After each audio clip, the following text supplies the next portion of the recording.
오랜 시간을 함께한 부부. 그런데 어느 순간부터 서로가 멀게만 느껴진다면 오늘 이 이야기에 한번 귀 기울여 보시는 건 어떨까요? 중년 부부가 어떻게 다시 서로에게 다가갈 수 있는지 그 방법을 함께 찾아보겠습니다. 이 문장 참 마음에 와닿지 않나요? 어쩌면 많은 분들이 공감하실지도 모르겠어요. 바로 이 한 문장이 오늘 우리가 마주할 문제의 핵심을 꿰뚫고 있습니다. 바로 곁에 있지만 보이지 않는 벽이 느껴지는 그 단절감에 대한 이야기죠. 이게 그냥 기분 탓이나 느낌의 문제가 아니라는 걸 보여주는 데이터가 있어요. 한번 보세요. 주말에 아내는 가사노동에 시간의 32%를 쓰고 남편은 휴식의 35%를 씁니다. 이렇게나 다른 시간을 보내고 있는 거예요. 이른바 역할 격차가 만들어낸 현실이죠. 자, 그럼 오늘 어떤 순서로 이 문제를 깊이 파고 들어갈지 한번 볼까요? 먼저 왜 이런 상황이 벌어지는지 진단하고 결국 서로를 다시 발견하게 될 해법까지 차근차근 따라가 보겠습니다. 첫 번째 이야기입니다. 분명 한 집에 같이 사는데 왜 우리는 점점 멀어지는 걸까요? 마치 두 사람 사이에 보이지 않는 강물이 흐르는 것처럼 말이죠. 먼저 이 감정적 거리에 대해 이야기해 볼게요. 놀랍지 않으세요?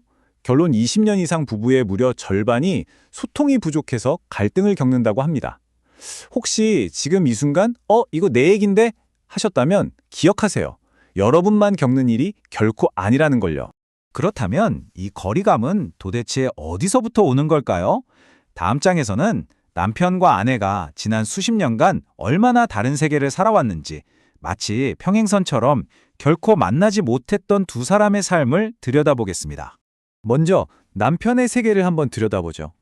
밖에서는 참고 버티면서 성공을 향해 달려왔어요. 회사에서는 모두가 그의 말에 귀를 기울이죠.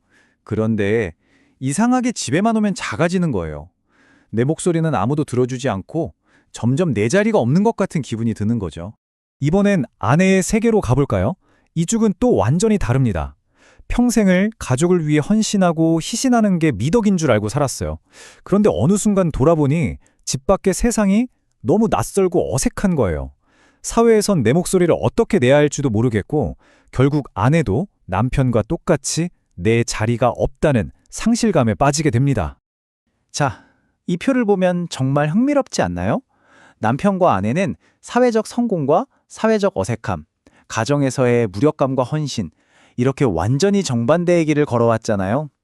그런데 도착한 곳은 똑같아요. 바로 내 자리가 없다는 공허함. 정말 아이러니하죠.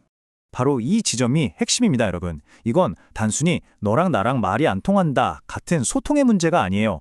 중년에 접어들면서 나는 대체 누구인가? 라는 아주 근본적인 질문과 마주하게 되는 것, 바로 정체성의 위기와 깊이 관련되어 있다는 거죠.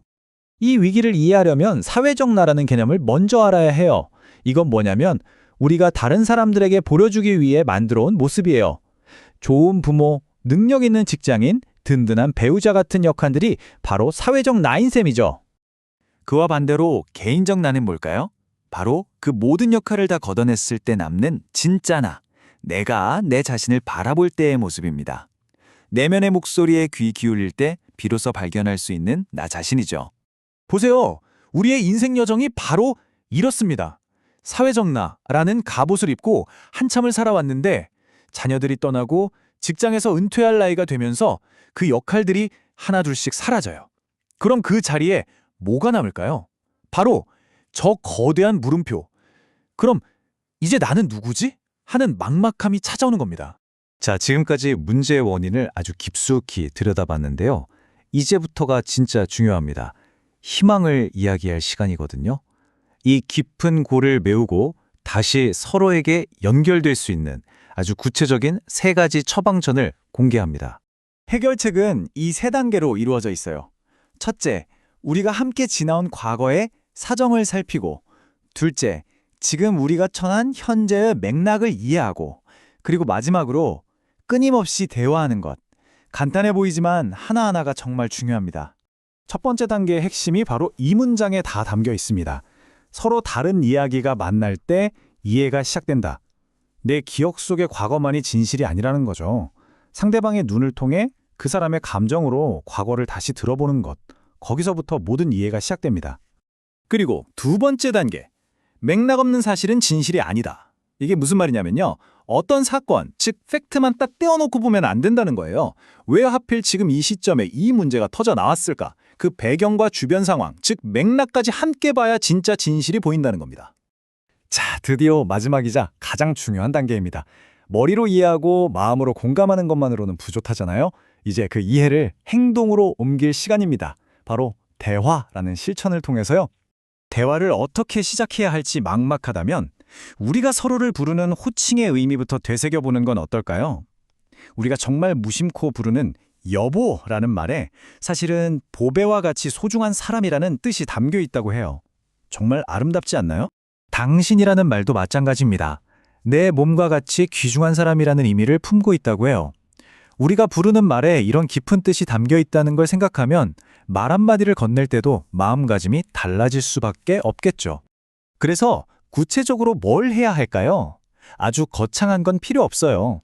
그냥 토요일 밤에 술 한잔하면서 속 깊은 고민을 털어놓고 일요일 오후엔 따뜻한 차 한 잔 앞에 두고 해결책을 같이 찾아보는 거예요. 기억하세요. 아직 서로 대화할 수 있다면 다시 만날 수 있는 거고요. 다시 만날 수 있다면 얼마든지 다시 시작할 수 있습니다. 결국 오늘 이야기의 모든 것을 관통하는 가장 중요한 메시지는 바로 이것입니다. 우리는 관계 안에서 생성된다. 존재란 되어가는 과정이다. 우리는 이미 완성된 존재가 아니라는 거예요. 서로의 관계를 통해 끊임없이 서로를 만들어가고 또 변해가는 과정 속에 있다는 거죠. 그래서 마지막으로 여러분께 이 질문을 남기며 마무리할까 합니다. 지금 여러분은 그리고 여러분의 소중한 관계는 어떤 되어가는 과정 속에 있나요?